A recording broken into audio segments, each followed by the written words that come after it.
Assalamualaikum warahmatullahi wabarakatuh. Alhamdulillah wassalatu wassalamu ala Rasulillah. Asyhadu an la ilaha illallah wahdahu la syarika lah wa asyhadu anna Muhammadan 'abduhu wa rasuluhu la nabiyya ba'dah. Allahumma iftah lana wa lakum futuhan 'arifin bi rahmatika ya arhamar rahimin. Allahumma shalli wa sallim wa barik ala nabiyyina Muhammadin sallallahu alaihi wasallam wa alihi wa ashabihi wa azwajihi wa dhurriyyatihi wa ahli baitihi radhiyallahu anhum wa li masyayikhina wa li jami'il muslimin wal muslimat wal mu'minin wal mu'minat al ahya'i minhum wal amwat wa tabi'in bainana wa bainahum bil khairat rabbi ighfir warham wa anta khairur rahimin wa la hawla wa la quwwata illa billahil aliyyil azim. Alhamdulillah. Baik ikhwah, mari kita mulai kajian pagi ini insyaallah. Afwan kemarin tidak sempat mengisi kajian, tapi mudah-mudahan tidak mengurangi berkah berkumpulnya kita di majelis di grup yang insyaallah dirahmati Allah ini. Mari awali pagi kita dengan zikir pagi seperti biasa. Zikir yang disunahkan oleh baginda Nabi sallallahu alaihi wasallam yaitu ketika sebelum matahari terbit dan menjelang ba'da subuh dan sebelum matahari terbit. Semoga Allah mudahkan semua urusan antum hari ini dan Allah lindungi kita semua hingga sore hari insyaallah. Dan mulailah hari dengan pikiran-pikiran baik dan husnuzon kepada takdir Allah Subhanahu wa taala. Dalam tema bahasan pagi ini insyaallah agak berbeda dari biasanya, itu jangan takut. Maksudnya bagaimana? Bahasan ini insyaallah kita lebih ke arah motivasi untuk senantiasa bergerak tentang apa ilmu yang sudah kita pelajari di waktu-waktu yang lalu dan siap kita amalkan di masyarakat, terutama kebermanfaatan untuk umat baginda Nabi sallallahu alaihi wasallam. Karena apalah artinya ilmu kalau tidak dimanfaatkan? Apalah artinya ilmu kalau tidak diajarkan kembali kepada mereka? Dan paling menjadi motivasi diri kita yaitu sabda baginda Nabi sallallahu alaihi wasallam, khairun nas anfa'uhum linnas. Sebaik-baiknya manusia itu manusia yang paling bermanfaat untuk manusia yang lain. Maka ambillah bagian itu. Jadilah orang yang bermanfaat bagi sesama kita, jadilah orang bermanfaat bagi keluarga kita, jadilah orang yang bermanfaat bagi masyarakat di sekitar kita. Jadilah bermanfaat untuk umat baginda Nabi sallallahu alaihi wasallam. Karena itulah ritmenya hidup. Kalau misalkan kita ada di sana, kita ada di dunia ini tanpa ada kemanfaatan, maka sia-sialah apa yang menjadi tujuan hidup kita. Allah Subhanahu wa taala senantiasa menolong hamba-hambanya yang senantiasa menebar manfaat, yang senantiasa menolong hambanya yang lain, senantiasa menolong saudaranya. Kita bahkan ada dalam pertolongan Allah Subhanahu wa taala selama kita ikhlas menolong saudara-saudara kita. Menolong dari apa? Dalam kajian ruqyah, maka menolong mereka dari gangguan-gangguan yang sifatnya jinniyah, yang sifatnya non medis. Maka tolong mereka. Kita mungkin pernah merasakan betapa tersiksanya orang yang kesulitan untuk membaca Al-Qur'an karena gangguan sihir misalkan. Atau kita mungkin pernah berempati melihat satu keluarga yang berantakan. Berantakan artian ayah ibunya bercerai, anaknya terbengkalai dan tidak ada yang mengurus. Bahkan rumah mungkin kokoh, tapi pengisi rumah berantakan. Yang tadinya mulainya baik-baik saja, tapi dibuat kacau balau dan bubar semuanya. Na'udzubillah tsumma na'udzubillah wa iyadzubillah. Ini mungkin karena karena ulah daripada sihir-sihir yang dikirimkan oleh orang-orang yang hasud. Maka tolong saudara kita bukan dengan ruqyah tapi dengan tazkiyatun nufus, dengan tarbiyah iman. Maka ajarkan mereka untuk berubah, untuk melindungi dirinya sendiri, untuk memproteksi diri dari berbagai macam gangguan dari luar. Itu solusi untuk menolong saudara-saudara kita. Atau ruqyah. Tawarkan kepada mereka ruqyah. Maukah saya bacakan beberapa ayat beberapa bacaan Al-Quran di telingamu, atau misalkan supaya kamu lebih tenang. Jadi kalau misalkan orang-orang yang memang anti ruqyah atau tidak mau mengambil risiko dengan ruqyah, maka bahasa yang kita gunakan bukan meruqyah atau ruqyah. Ya tawarkan, mau gak saya bacakan Quran, seperti itu. Ini lebih memudahkan mereka menerima apa yang kita lakukan nanti ke depannya. Prosesinya ruqyah-ruqyah juga, niatnya ruqyah juga, hanya pemberian nama yang berbeda.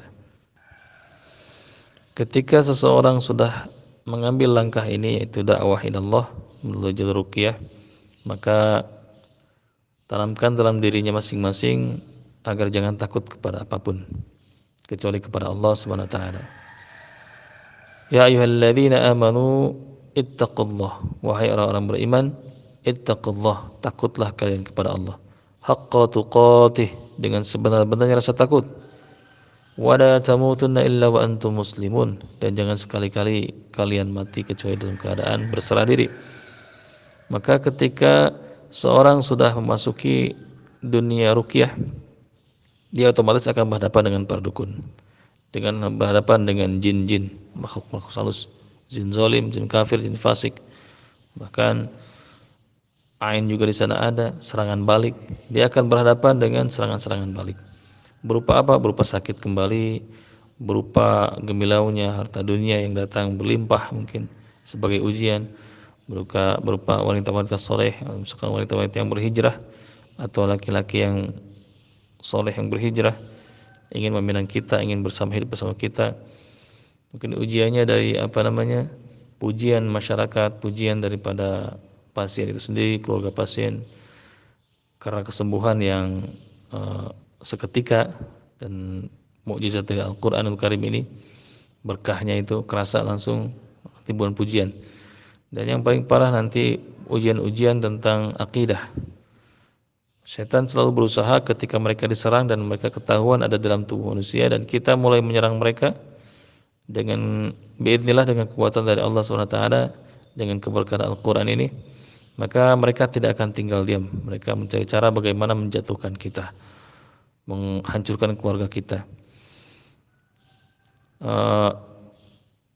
Anda banyak mendapatkan cerita, bahkan pengalaman pribadi dari beberapa roki, sahabat-sahabat terdekat Anda. Yang pertama, mungkin ada pernah meruqyah, kemudian pulang meruqyah baik-baik saja, namun tiba-tiba dia sakit di kemudian hari. Dan ini dialami oleh anak sendiri. Itulah sebut dengan serangan balik. Ada yang sebagian ketika pulang dari meruqyah, istrinya ngamuk-ngamuk, nyuruh, siapa kamu? Rupanya jin yang diruqyah di tempat pasien tadi siang, misalkan malamnya ngamuk-ngamuk. Ada yang anaknya diganggu dan lain sebagainya. Maka sebelum kita meruqyah, sebaiknya proteksi keluarga kita dulu. Ajarkan mereka amalan-amalan benteng hati, seperti misalkan sholat di awal waktu, biasakan qiraatul Qur'an wa tadabburih, baca Quran dengan tadabbur. Terus juga amalkan zikir pagi petang seluruh anggota keluarga, agar mereka mereka terproteksi. Baca Al-Baqarah di rumah setiap hari, agar terproteksi. Turunkan semua foto untuk para peruqyah, karena memang serangan balik itu ada. Mereka yang tinggal dalam tubuh hamba-hamba Allah, terus kita usik mereka dan kita keluarkan mereka dengan paksa, dan kita bekali pasien ini untuk senantiasa menjaga amal-amal benteng agar mereka tidak masuk kembali ke dalam tubuh. Maka otomatis setan ini akan mencari siapa yang mengajarkan dan siapa yang mengeluarkannya tempo hari dari tubuhnya. Dicarilah, dan kitalah yang bertanggung jawab atas itu. Dan ingat, tipu daya setan ini, kaidah syaitan kana dha'ifa. Tipu daya setan itu sangat lemah. Maka jangan takut. Jangan takut. Sekalipun mereka datang ke rumah kita dalam berbentuk tasyakul atau penampakan, jangan takut. Maka sahabat Nabi SAW ketika Nabi tugaskan seperti sekelas Abu Hurairah, tunggu Baitul Mal, kata Nabi. Ya, maka dia bergadang jadi penjaga Baitul Mal, harta zakat. Tiba itu muncul sosok laki-laki yang aneh. Sebagian riwayat menyebutkan bahwa kakinya kaki kambing, dadanya berbulu, sedangkan wajahnya wajah manusia. Tanpa pikir panjang, tanpa rasa takut, langsung sekap oleh Abu Hurairah. Itulah bentuk ketidaktakutan dalam hati akan semua makhluk Allah kecuali kepada Allah. Maka kalau kita i'tikadkan, kalau kita tekadkan dalam hati bahwa hanya Allah saja yang berhak ditakuti, sebagaimana firman tadi, ya ayyuhalladzina amanu taqullah, wahai orang beriman, kalau kita beriman maka ittaqullah, takut kepada Allah, haqqa tuqatih, dengan sebenar-benarnya saya takut. Takut apa? Karena Allah ini mawujud, Allah ini ada. Allah, kita tidak bisa melihat Allah, tapi kita bisa merasakan rahmat Allah pada diri kita. Kita bisa merasakan ijabah-ijabah dari doa kita yang kita panjatkan. Kita bisa merasakan apa kasih sayang Allah kepada kita di dunia ini, nanti di akhirat pun seperti itu. Maka sebenarnya takut, siapa yang paling ditakuti di alam dunia ini? Siapa yang paling ditakuti di akhirat nanti? Maka Allah Azza wa Jalla pemimpin, Allah Azza wa Jalla pencipta, Allah Azza wa Jalla pengatur semua urusan. Bahkan semua makhluknya itu tidak ada daya dan upaya kecuali atas pertolongan dari Allah Subhanahu wa taala, termasuk bangsa jin, termasuk syaitan, termasuk iblis sendiri pun, raja daripada kemungkaran dan kezaliman. Maka salah satu cara bagaimana kalau kita misalkan bagaimana menaklukkan rasa takut itu, saya pernah mendengar dari beberapa guru bahwa kalau kamu takut gelap, masuki gelap. Kalau kamu takut ular, pegang ular itu. Kalau kamu takut setan, iblis, kamu takut dengan gangguan dengan jin, maka cari mereka. Artinya di sini cari bagaimana? Misalkan tempat ini angker, samperin. Di kamar sebelah belakang itu angker, agak sering ada suara-suara orang nangis, gerak-gerak, benda bergerak, maka hampiri dan buktikan, diam di kamar itu, baca Al-Quran. Mungkin rumah antum ada gangguan, sering ada suara-suara ledakan di atas atap, sering benda-benda bergerak sendiri. Jangan tinggalkan rumah itu rumah kita yang kita beli, mungkin kita miliki sebagai warisan dan lain sebagainya. Tapi usir mereka, rebut dari mereka, jangan mau dijajah oleh mereka, karena mereka selemah-lemahnya makhluk kalau sudah dengan ahli-ahli tauhid, ahli-ahli iman. Kecuali orang-orang yang rapuh, orang-orang yang lemah hatinya, mereka senantiasa mengikuti apa yang mereka inginkan. Semisal di rumah ada gangguan, maka satu dua orang atau keluarga kesurupan dan mengatakan, saya ini anu. Jinnya berkata, kalau kalian tidak mau diganggu, siapkan sesajen setiap malam Jumat dan Selasa, atau amalkan ini, amalkan itu, maka kami tidak akan datang lagi mengganggu. Itu jatah kami misalkan. Itu perkara yang seperti itu jangan sampai kita mundur, jangan sampai kita ciut, tapi hadapi mereka. Kondisi mereka di alam kita itu seperti layaknya ikan hiu di daratan. Ikan hiu di daratan bagaimana maksudnya? Ikan hiu pemburu, dia sangat ganas kalau di tengah lautan. Segede apapun kapal kita, kalau ikan hiunya yang lebih gede lagi, maka kita tidak akan ada apa-apanya. Atau misalkan kita bawa peralatan yang sangat lengkap, bawa perahu bot ke tengah lautan untuk berhadapan dengan hiu, secanggih apapun peralatan kita tetap akan kalah dengan mereka. Tapi ketika ikan hiu itu tersebut ada di daratan, maka dia menjadi ikan goreng, dia menjadi mungkin bisa ditusuk-tusuk matanya tanpa ada perlawanan. Begitu pula jin di alam kita, ketika mereka bertasyakul atau menampakkan diri di alam kita, maka jangan takut, hampiri dan pukul mereka seperti sahabat-sahabat Nabi melakukan hal tersebut. Tidak ada rasa takut sedikit pun kepada makhluk-makhluk yang sifatnya zalim, yang ingin menakut-nakuti. Biasanya bertahap latihan dengan hembusan angin dulu, dengan suara-suara dulu, atau benda bergerak sendiri, atau langsung menampakkan diri dalam bentuk wujud.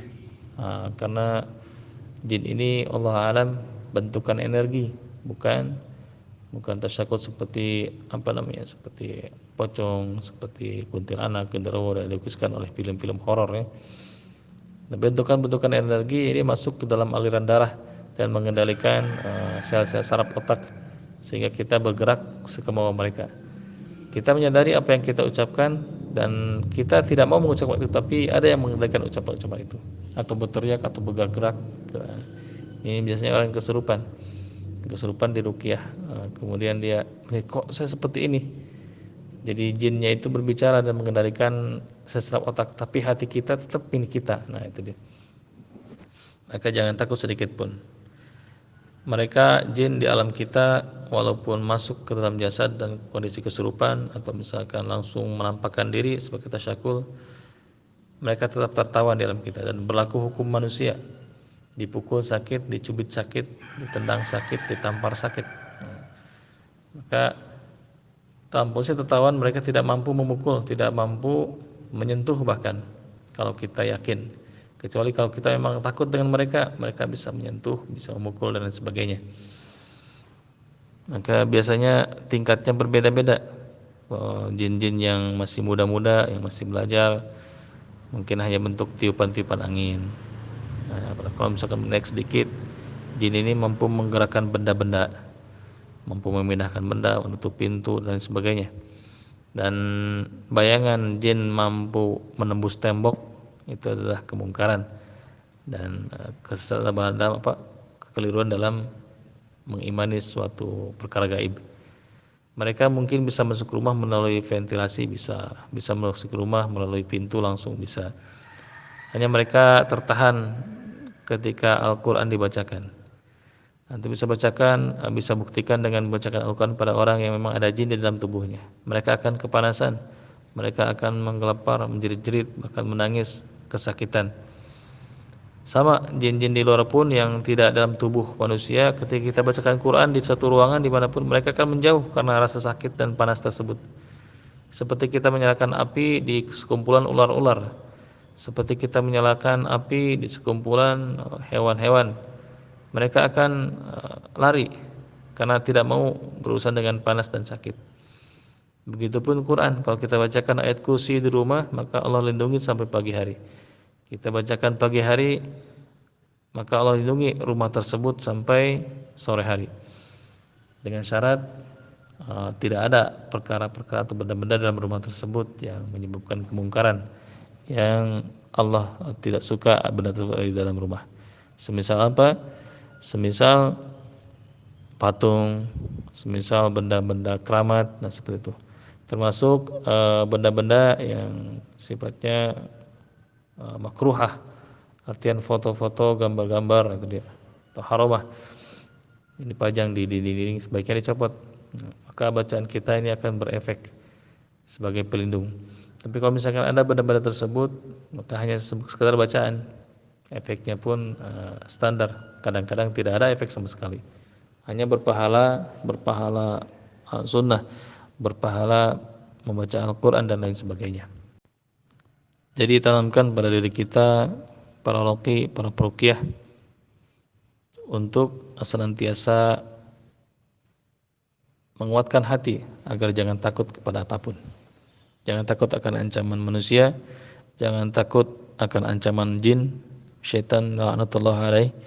Jangan takut kepada kata-kata mereka, tindakan-tindakan mereka, atau mereka meraung-raung seperti harimau, mengeluarkan jurus dan lain sebagainya. Maka jangan takut, jangan ragu, bahkan jangan minder ketika misalkan kita meruqyah dan jin yang dalam tubuhnya berkata, saya hafal Quran, bahkan bacaanmu sangat kacau, bacaanmu tidak makhrajnya ini dibetulkan, seperti itu. Maka jangan takut, hanya tipu daya. Misalkan kita bacakan ayat kursi, Allahu la ilaha illa huwal hayyul qayyum, terus dia mengikuti, Allahu la ilaha illa huwal hayyul qayyum, bahkan lebih fasih daripada kita. Kita bacakan dengan sentakan, ingat, teguhkan dalam hati, Allah Subhanahu wa taala akan menolong hambanya selama hamba tersebut menolong saudaranya. Maka yakinkan dalam hati, kita sedang berjuang melawan mereka, kita sedang berjuang agar Allah mudahkan semua urusan mereka, dan kita ikhlas lillahi ta'ala, illa min ibadihil mukhlasin. Iblis telah berjanji di zaman dulu, zaman ajali, bahwa dia akan mengganggu, bahwa dia akan mengajak, menyesatkan anak cucu Adam karena perkara dilaknat oleh Allah gara-gara tidak mau sujud kepada Adam. Maka iblis berjanji akan meminta penangguhan kepada Allah dan berjanji akan menyesatkan turun-turun Adam. Illa min ibadihil mukhlasin, kecuali dari hamba-hamba Allah yang ikhlas. Ikhlaskan niat kita ketika kita meruqyah. Jangan ada tujuan lain kecuali menolong saja. Masalah nanti ujrah, masalah nanti upah dan lain sebagainya, itu nomor kesekian. Maka berharaplah upah daripada Allah Subhanahu wa taala. Kita menolong saudara kita terbebas dari masalahnya selama ini. Misalkan ada ancaman dari jin ini, kamu ganggu saya akan ganggu keluarga kamu. Atau saya keluar dari sini, orang ini harus mati. Nah, seperti itu. Maka jangan takut, itu hanya ancaman. Yang menghidupkan dan mematikan hanya Allah Subhanahu wa taala. Dan semua ajal itu sudah dicatat oleh Allah Subhanahu wa taala, ditentukan. Maka jangan takut, udah Allah tetapkan. Bahkan untuk keyakinan kita lihat firman Allah, qul la yusibana illa ma kataballahu lana. Katakan Muhammad pada umatmu, la yusibana illa ma kataballahu lana. Tidak akan tertimpa musibah tersebut. La yusibana illa ma kataballahu, kecuali yang sudah ditetapkan oleh Allah. Maka jangan takut akan bagaimana setelah ruqyah, apakah nanti dia meninggal, apakah dia sembuh, apakah kita yang malah yang parah. Awalnya dari sana, kalau kita sudah menemukan rasa takut, maka dari awal pun kita sudah grogi. Kita bacakan Quran pun nanti kacau, dan mereka akan mentertawakan kita. Luruskan niat, teguhkan hati, jangan takut, dan hadapin mereka. Kita sedang berjihad di jalan Allah Subhanahu wa taala, dan musuh yang kita serang adalah musuh yang sangat nyata yang Allah firmankan dalam surat Yasin. Alam ahad ilaikum ya bani Adam alla ta'budu syaitan. Bukankah telah ku tunjukkan pada kalian wahai anak cucu Adam, ada ta'budu syaitan, jangan sekali-kali kalian beribadah kepada syaitan, mentakut kepada syaitan, berharap kepada syaitan, bergantung kepada syaitan. Innahu lakum aduwwum mubin. Sesungguhnya syaitan adalah lakum, untukmu, aduwwum mubin, musuh yang sangat nyata. Sekali lagi, aduwwum mubin, musuh yang sangat nyata. Wa ani'buduni hadza shiratul mustaqim. Dan beribadah kepada aku, ini jalan-jalan yang lurus. Maka teguhkan, hanya Allah Subhanahu wa taala yang punya kekuatan, hanya Allah Subhanahu wa taala yang memiliki athar kerja. Hanya Allah Subhanahu wa taala yang mampu membolak-balikan hati, yang mampu mengeluarkan jin tersebut dari tubuh pasien kita, bukan dari bacaan Quran kita. Hanya Allah Subhanahu wa taala yang memberikan kemudahan-kemudahan itu. Dan hanya Allah Subhanahu wa taala yang sekarang, yang dulu, yang nanti akan datang, bahkan nanti di hari kiamah, bahkan nanti di surga kelak, yang terus membimbing kita. Bergantunglah hanya kepada Allah, takutlah hanya kepada Allah. Takut kepada Allah, dekati Allah. Takut pada preman, jauhi preman atau hadapi preman.